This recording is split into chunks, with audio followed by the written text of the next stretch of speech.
We have to design the pedagogy that lets a student notice the moment that a capability is strengthened, the before and after in her own thinking. And we have to do that early and often. So many students try to iterate their futures just within their own heads. And it's so important that they get out and experience the world, make connections, build things, and create things that others can react to. That was Christa Acampora and Julia Lapan from University of Virginia, in that order. We had a great conversation about the role that career design can play in student success when you connect it to courses and advising, and how an intentionally designed first-year experience amplifies that impact. We talk about how to shift mindsets so it's not just about checking boxes, but it's about students owning their own learning and development, with every experience as an experiment or a prototype they can reflect on and learn from along the way, and how AI might change this and the traditional career development products like a LinkedIn profile or a project portfolio. Let's dive in.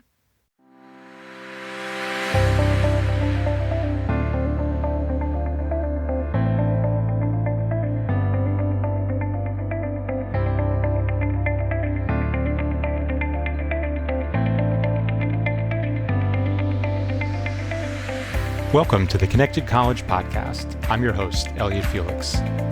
I've helped more than 100 colleges and universities change what they offer, how they operate, and the way they're organized to enable student success.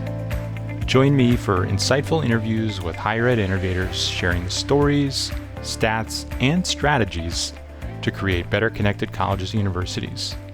Welcome, Christa and Julia. I'm so excited for our conversation about career design and how we integrate that into everything we do to help students succeed. It's great to be here. Thanks for the opportunity. Thank you. I think a great way to get started would just to hear how you both did. So tell us a little bit about how you got started in higher ed and what you're up to today at UVA. This is Christa. I'm a philosopher, and I spent nearly 20 years teaching philosophy at one of the country's largest and most diverse public universities.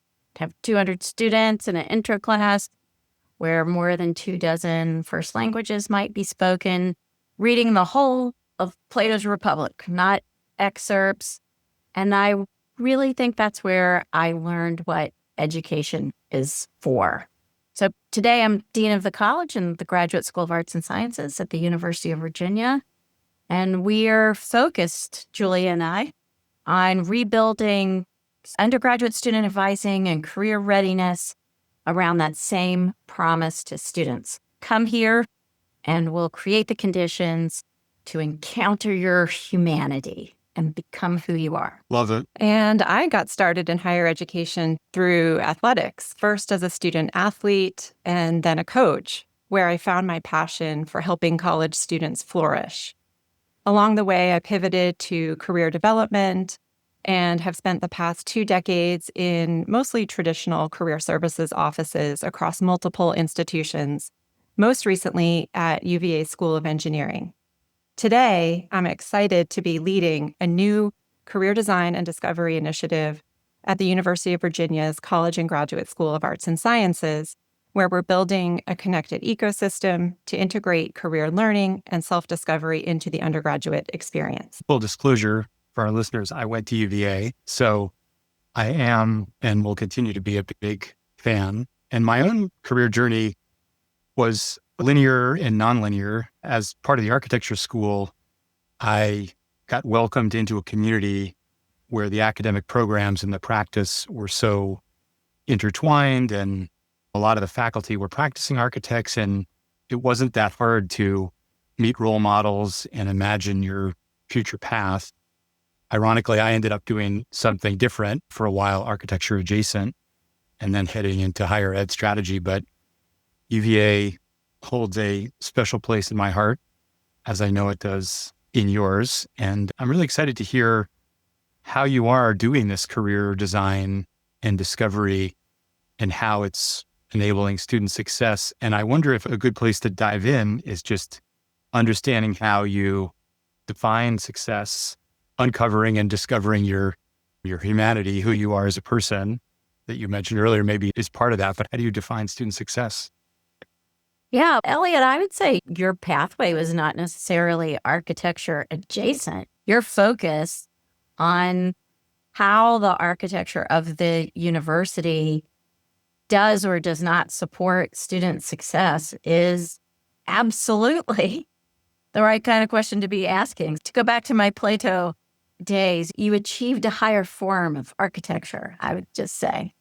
But to answer your question, how do we think about student success here? It's definitely not just a job at graduation, although recognizing that our students aspire to that as a viable and lively outcome after their graduation. As we think about student success here, I really am focused on that formation piece. Has the student become capable of authoring her own life and joining in the governance of a free society? And it was great that you had role models in architecture for that. Finding ways to integrate modeling, I think, is a big part of how Julia's bringing the practice of career design discovery to her work. So, from a career development perspective, I define student success as helping students understand who they are, who they're becoming, and how they want to impact the world. It's really about helping students build lives and careers with meaning and purpose, and to look to the future with a sense of anticipation, confidence, and agency. Makes so much sense because the foundation of design is understanding people, figuring out their needs, solving their problems. And so it just makes so much sense that the foundation of a career design process is understanding yourself as a student, who you are, who you're becoming, and then thinking about how you take that into the world and whether it's the first career or the fifth or where you thought you'd go or where you end up going. I really like that approach. It's all about acquainting students fundamentally with what are the human capabilities that they have to think, to feel, to imagine. And through the process of education, taking those capacities and transforming them into capabilities to reason, to create, and to connect.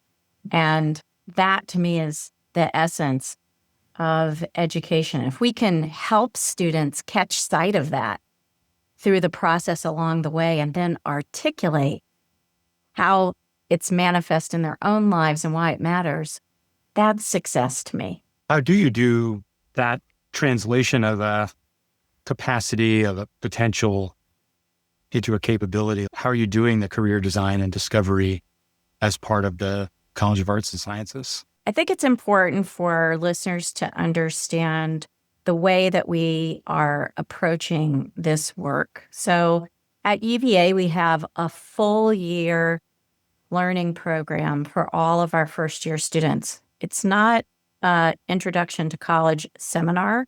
It's 4 courses that open students to the wonder and discovery that a liberal arts education can provide.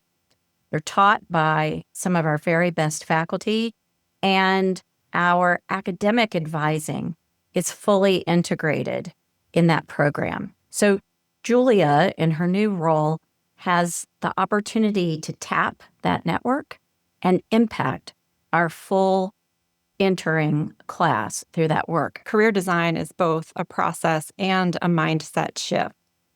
It helps students shift from what I call an achievement framework, where they feel they must check boxes to get ahead.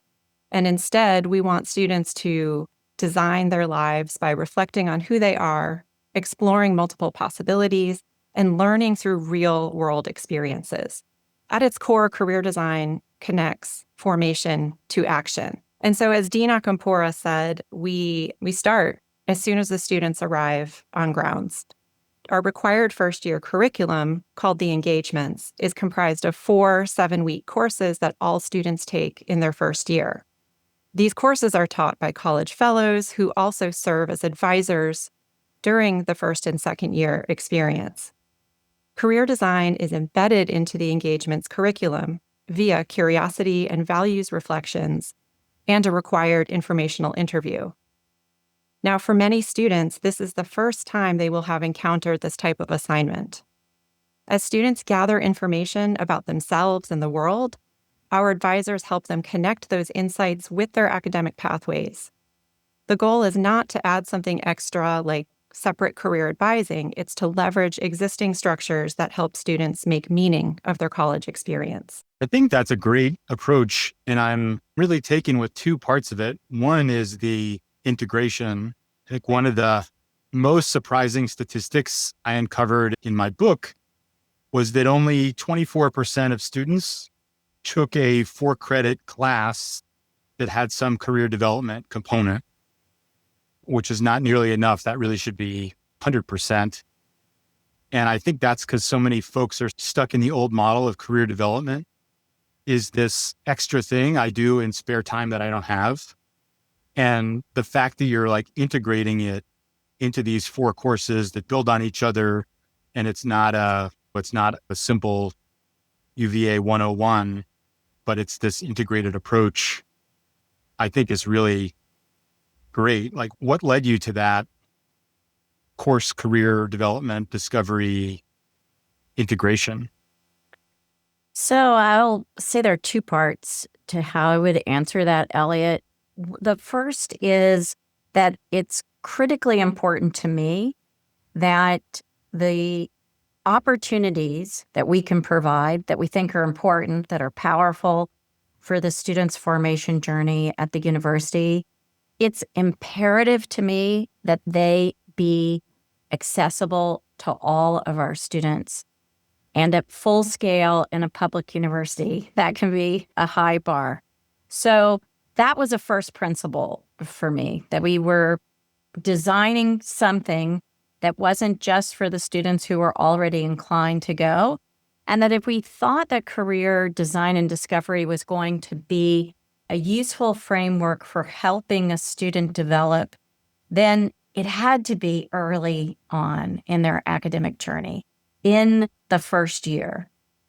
We had this piece of academic architecture, just to go back to our earlier metaphor, of that first-year curriculum built in. And when we needed to transform undergraduate pre-major advising, we leveraged that architectural feature. So when we decided to introduce career design and discovery, it was a natural step that gave us scale and impact to start right there at the first year and through that piece of architecture. Elliot, you made such an astute observation about career readiness, career learning being seen as something that students do apart from their college experience. And after 20 years in higher education and working with students to help them design their careers, I've come to realize that students themselves do not see their futures as something separate from what they're doing through their college experience. And my own experience teaching standalone career courses, the reason this is, I think, something that we're doing that is different from other universities is we are not creating a required career course for our students to take, because that perpetuates the same idea that career is something separate. And right, so it keeps it separate when the whole thing is you're trying to do it together. Yeah. Absolutely. And in the context of a liberal arts institution, we're the College and Graduate School of Arts and Sciences, so we've got that full spectrum of learning opportunities. And some might say, why are you doing that in a liberal arts? And I don't really see career design as a separate or instrumental track. It is liberal education made explicit in its application. And it's where I think this perhaps nebulous concept of formation meets a family's reasonable questions about cost and value head on. So that idea of connection as the real work, connecting what a student studies to who she is, who she's becoming, and where she's going. And for every student, not just the ones who find their way to a career center. Yeah, and it gives you a way to connect the access and the advising and the academic program all in one effort, which I think makes just a ton of sense. And like Julia, you were saying earlier that the other thing you've been able to do with this integrated approach is maybe shift from an achievement-oriented approach, like checking the box. And that's also so important. I think one of the reasons career services get such a bad rap and often low satisfaction, it's only roughly like a third of students nationally that are happy with career services. Part of that is there's this gap between expectations and delivery, right? Students somehow have this misconception that I'll go to the career center and they'll get me a job. Turnkey service, but it's flipping the script on that and resetting expectations and saying, we're going to help you figure out who you are and what your strengths are and how you might apply them and help you envision these future paths, but you have to do the work and your sleeves have to be rolled up. Are you encountering resistance as you try and change that mindset? The really exciting thing about this work, Elliot, as I've watched Julia take on her role and find her way into this initiative, is that she's found a lot of champions for the cause. So we're really excited about what the future holds. If you're talking about resistance from students, I would say initially, yes, this is a paradigm shift for them. So many of them have gotten to this point in their lives by doing all the right things. And if you think about how they got to college, they took all the right courses in high school and they got great grades and they did a great college application. And they, I think in some ways, expect their careers to evolve in a similar fashion. They expect to go through their courses, do well here, and then in their third or fourth year, begin applying to internships and jobs. And I think the expectation setting that we need to give to students is that is not how the world works. So the sooner we can engage them in this process of becoming, and if we can give them permission to not follow someone's prescribed path for them, but to begin to build their own paths forward, leaning into their curiosities, their interests, and begin to develop their capabilities. As we do that, I've started to see many students over the years relax into themselves and honestly have more success. The students that do that work are the ones that are more successful in finding the internships and the research experiences and ultimately the jobs. So it's really about agency, as you were saying, Elliot. Yeah, and it seems like it's almost like kind of meta preparation, right? Because you're helping students understand that their own career discovery and design is a nonlinear process and that it involves coursework and understanding their strengths and understanding themselves and all these things put together, and you're preparing them for a future world of work that is very much nonlinear, where the students that have the human skills and the ability to thrive in ambiguity and uncertainty and to proceed in when they're doing whatever the project is they're doing, it's not going to proceed in a linear way either. Right. So it seems like you're getting like a 2-for-1 there. You're getting the preparation and the meta preparation. I don't know if that's even a thing, but it seems like it is.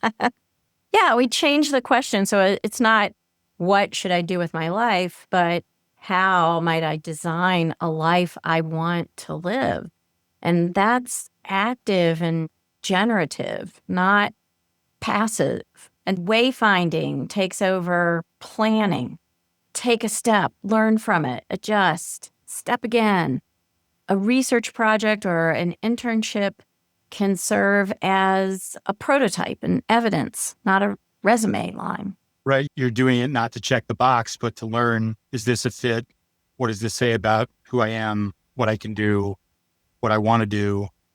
And how can I develop in the future? A student who spends a summer as a lifeguard because they didn't get the consulting job that they want, still has an opportunity to think about themselves as becoming more capable, as forming relationships and building on it. There are a lot of things that we can help students recognize and catch along the way in their journeys with us. And how do you make those, especially in the liberal arts, how do you make those journeys tangible to students? How do they imagine, with so many possibilities, what they can do as a history major, as an English major, as an econ major? How do you make that tangible for students? In one way, you want to demonstrate their limitless potential, right? And all the options and opportunities. On the other hand, there's the paradox of choice, right? If there's 13 jams to choose from, people buy less than if there's 3. So Right. how do you make it tangible and like square that circle for them? Yeah. A history or English student who's learned to recognize her own formation can give an account of herself, what she can now do that she couldn't do before, and how she knows it. And that's exactly what every serious interview asks for. So we don't narrow the major to one job. We make and try to make the breadth navigable. And a specific example of how we're trying to make that concrete for students is that through that engagements, year-long learning, we give students something called a Commonplace Book, that ancient technology of keeping track of ideas and opportunities and pathways and things that catch students' attention. So they'll become practiced in using that throughout that first year. So for our Commonplace book, we're integrating into our first year engagements will be several assignments that will involve self-reflection. The first one around curiosities. And when I've worked with students in the past and I've asked them, what are you curious about? Many of them have said, no one's ever asked me that question. So we're deliberately getting students to reflect on what is it that makes them curious, what lights up their imagination. And then in a similar way, we have them reflect on their values, what matters to them, and not only come up with a list of their values, but to really discern in what ways are they currently living those values and how might they want to bring those values into practice in the future. Beyond the reflection, though, what's really important is for students to, and I'll borrow this language from the Designing Your Life curriculum, just try stuff. So many students try to iterate their futures just within their own heads, and it's so important that they get out and experience the world, make connections, build things, and create things that others can react to. Those are the ways that they're going to get feedback from others, the ways they will get insights into what does the real world need, how can I contribute to it, and also that self-knowledge of what really is exciting me and in what ways do I want to build my way forward. We're not asking students to develop a 20-year career plan. We're asking them to take one step forward and reflect on it and then iterate on that step. What I think is so exciting about that is using the design metaphor, the design approach. So much of design, you're creating some kind of artifact in order to get feedback. And it sounds like this workbook, these exercises, these activities are in a way like artifacts that come out of the career design process, so that people aren't just in their own head, but they're out in the world and they're getting feedback. Are there other artifacts that you're creating, like a LinkedIn profile or a portfolio or other things that they have to tangibly make digitally, physically?